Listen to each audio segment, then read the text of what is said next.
Greetings fellow nerds, welcome to another NerdPhil MTG video. You know what we do Monday through Friday, we're playing wacky stuff in standard ranked and we're climbing up the standard ranked ladder. And throughout the week we also talk about video games, board games, TV shows, anime, all that other stuff. So if any of that intrigues you, consider hitting that subscribe button. So today we're trying out Boros Knights over here. It's a tribe that comes and goes, but we're doing something a little bit different with it. So hopefully you'll see some cool shenanigans happen and be intrigued to play it. So we got some Venerable Knights for early drop, Fervent Champion, early drop, and aggressive. 2 Glass Caskets to remove certain things that creatures can't deal with, but are on the low drop side. 4 Worthy Knights. We are playing some Youthful Knights here, and I actually really like the first strike going on here. There's a lot of early drop threats that feel like they can trade, but first strike kind of mitigates all of that. So we're gonna try this out. 4 of our lords, 3 acclaimed contenders. We have Embercleave and Circle of Loyalty, so it's a little bit more flexible in this deck. 3 Banishing Lights, again, things we need to exile that our creatures really can't deal with. That might be bigger than a 3-drop, and can also hit other things besides creatures. 4 Basri's Lieutenant. Love this card. It's always been good for the most part. So Circle of Loyalty is here. Great card even if you're flooded. Makes our creatures bigger. You've seen me use it in Martyr Knights. So if you haven't, check that video out. 3 Embercleaves, best equipment. 2 Mirror's Call. 3 Shadow Skull Smashing. Plains, Mountains, Pathway. And 3 Fabled Passage. Not playing a full set because I don't want to play, I'm not looking to play Fabled Passage tapped. But we do want to mitigate the deck. Fabled Passage is a good card because of that. But I treat it as like a better version of Evolving Wilds, and that doesn't really convince me to that doesn't convince me that I should be playing a full set. So we might have to play some tapped lands here. I'm not I don't mind playing this tapped, so I think this is fine. Probably just end up playing our Lord. I don't really like playing a Lord on an empty field. Usually it's better if I have a 1-drop and then, play something, but this is also acceptable. I feel like a removal is incoming. Anytime I see black, I always assume that a Bloodchief's Thirst, Heartless Act, and this is Rakdos, so... Okay. Isn't too bad. Rakdos aggro? Let's just get another Lord then. It's an easy one. So we'll probably end up having to play this tapped just to get 2 red sources going on here. I don't mind taking the 3 at all. Looks like he's also hurting for land. Nope, he's not. He's just... Oh, is this a Rakdos party deck going on here? Interesting. Alright. So we can play this dude. And then we can get in there for 8, I believe. Which is pretty nice.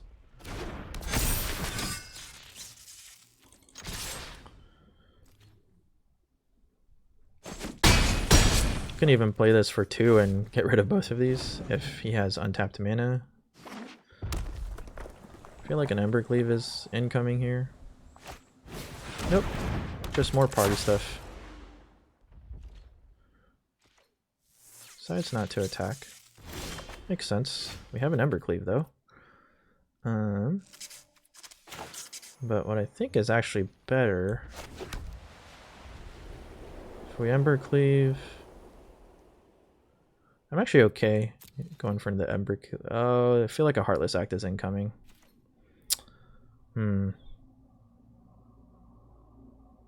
So maybe just this guy.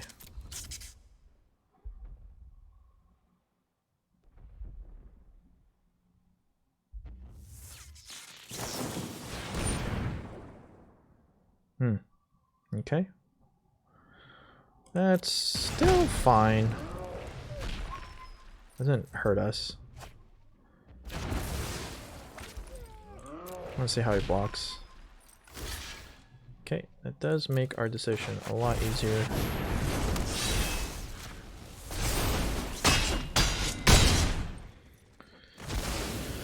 Bada bing, bada boom. I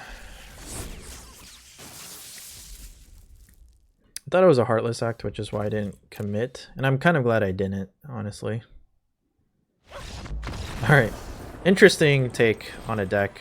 I think party decks are pretty hard to do properly because they just require so much setup. And usually early drop party creatures don't have like the best stats. So that was a cool attempt though, I think. I could see what the guy was trying to go for. And Magnetic Channeler is probably like a super underrated card. It's like a red ramp card, honestly, which is kind of insane if you think about it. Excuse me if you heard that. This is a great keep. Oh, excuse me again. Dimir Control could be Esper. So I can play this guy. I wish we were going first in control decks. He's kept both twice. That's a little concerning. But we're also drawing pretty decently here.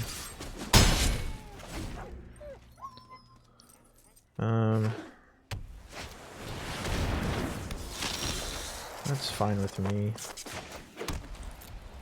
If he wants to trade, that's fine. Figured he wouldn't want to. So it looks like this is Rogues. What do I want here? Probably another contender. I might need to hit myself for 3 to get the lightning cleave going.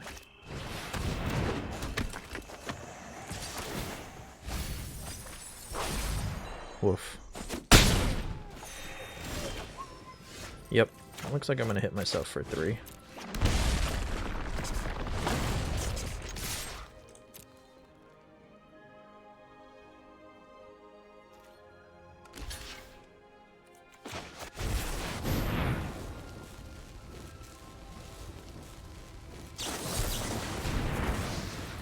Ah, lame. Good thing we have another one.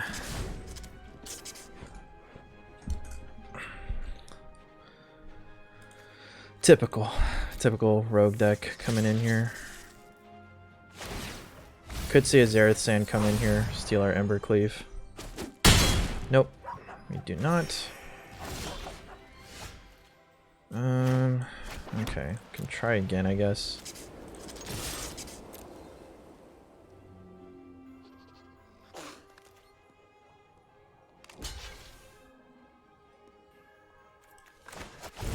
Here comes another counterspell.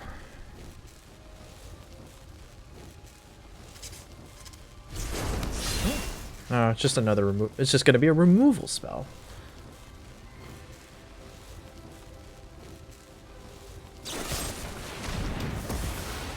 Figured.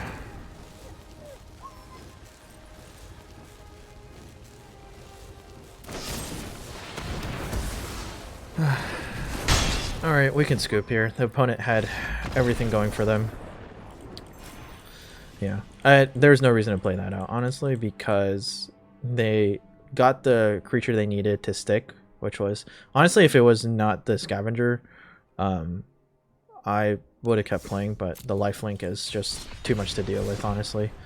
So, unfortunate, but that kind of setup does happen. Dimir Rogues has that flexibility to be aggressive and then hold back counterspells and... you know, do all the shenanigan stuff that I feel like I just played against this guy. What is this hand? I mean, it has stuff to play. I just cannot believe we hit 3 of our 6. We are gonna keep it though. I think we. Oh. Okay. Well, I won't count that as a game, but. We'll take the victory, I guess. I don't know if like I recently played against him today or something and he just saw the name and left.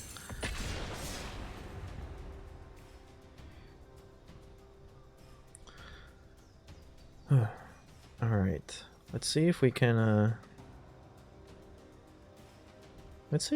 get in some victories. I think we could have beaten Rogue, honestly, if we went first.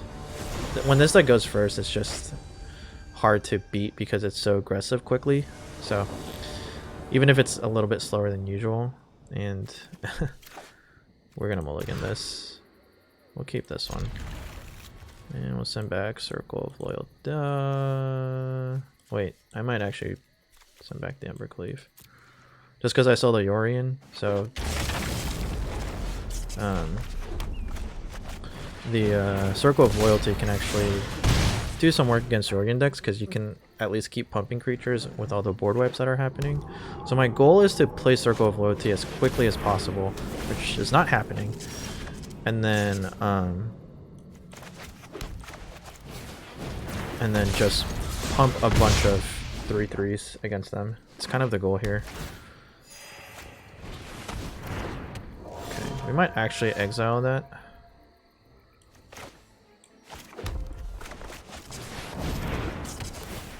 Just because I don't want him drawing cards. If he wants to remove my stuff, that's fine. I just do not want him to draw cards. It's also fine, I guess. I just see a... It's tapped.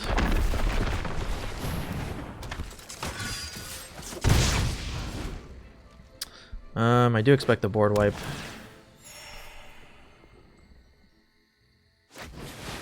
Oh, interesting. He plays the cat. He is just a little too big.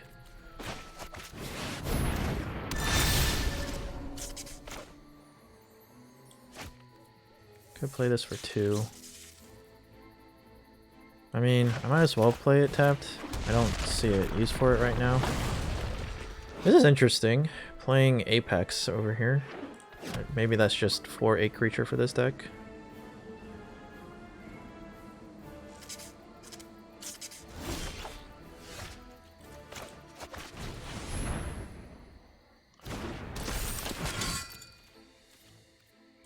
No attacks. So now we can start pumping 3/3. So this is like the good thing against Mardu decks, is that, or control decks in general, is that we can just keep playing, you know, stuff like this, and then, you know, really get in there.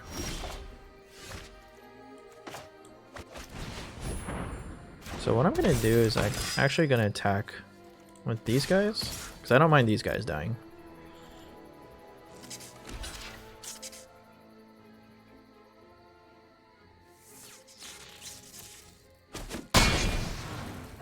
Yep.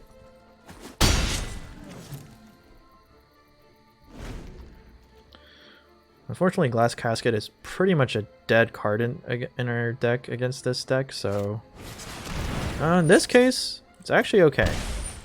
In this case, it's actually okay just because of Dolores, so that kind of worked out for us. That's fine.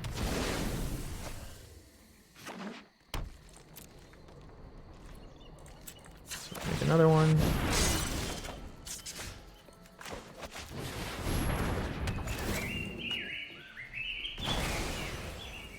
So we are gonna hit ourselves, unfortunately. Again, I don't mind any of these guys dying.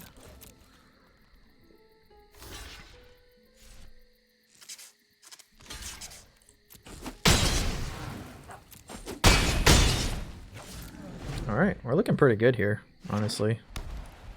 And he's also going to hit himself in the face. What is this? Okay.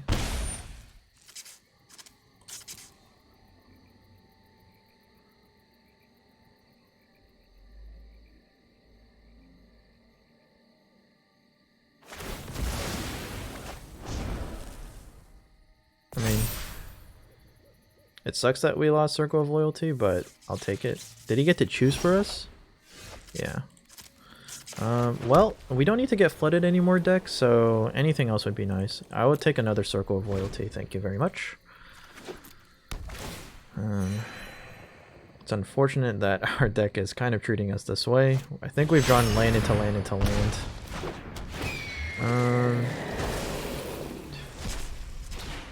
You know what would be good? I would even take no blocks.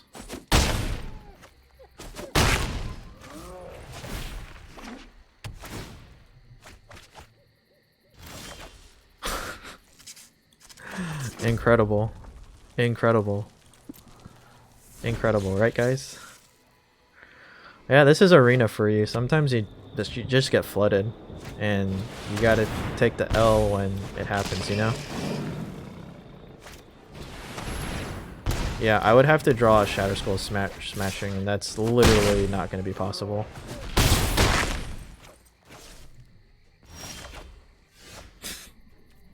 Alright, well, yeah, that's what happens when you draw 3 lands in a row. And unfortunately, we lost our Circle of Loyalty, which would have 100% kept us in the game because we would have mitigated a bunch of damage.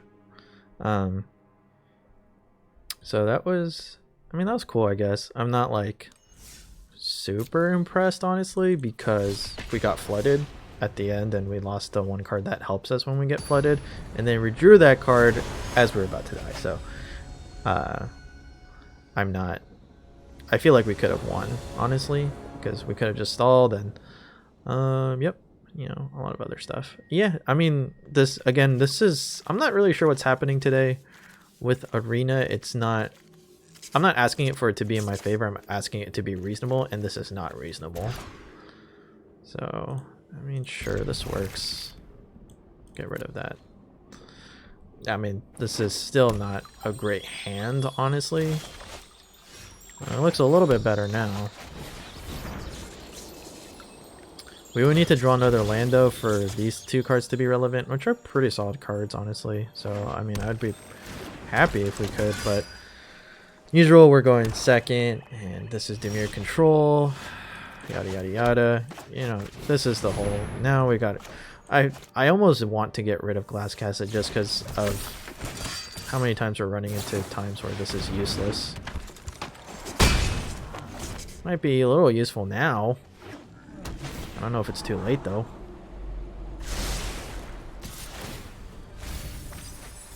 Lost an Ember Cleave. So I'm gonna try this.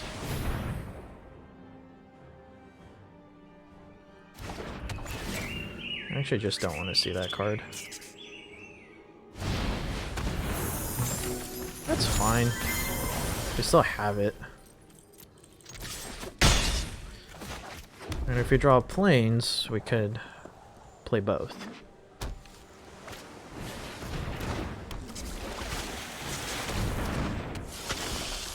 Okay.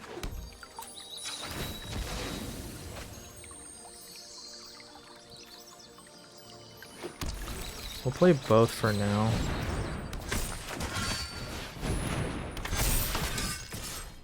If he wants to trade, that's fine. I figured he wouldn't. And then we'll probably remove that next turn. Gosh, I'm so sick of seeing Dimir Rogues, honestly. I mean, I love the deck personally, but I hate seeing it myself. Because it's just incredibly annoying.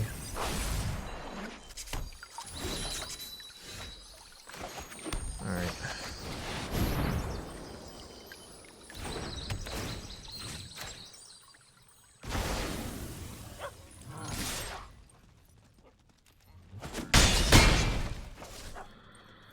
If we can draw an Ember Cleave, that'd be pretty solid.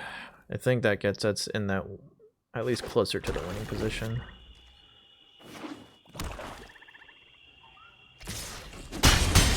Sure. Alright, gets rid of 2 cards that weren't going to help me anyway, so that's nice. This is pretty good too.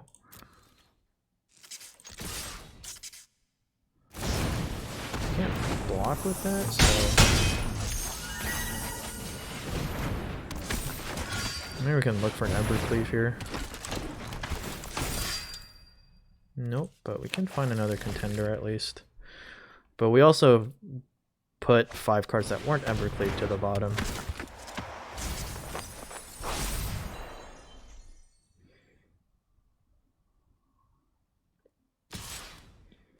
Yep, makes sense because you can't block with that.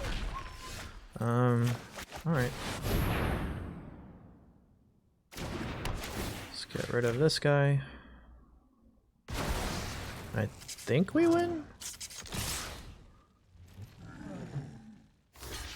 Oh, he could still draw into something and then remove our stuff, so. It's a pretty neat interaction.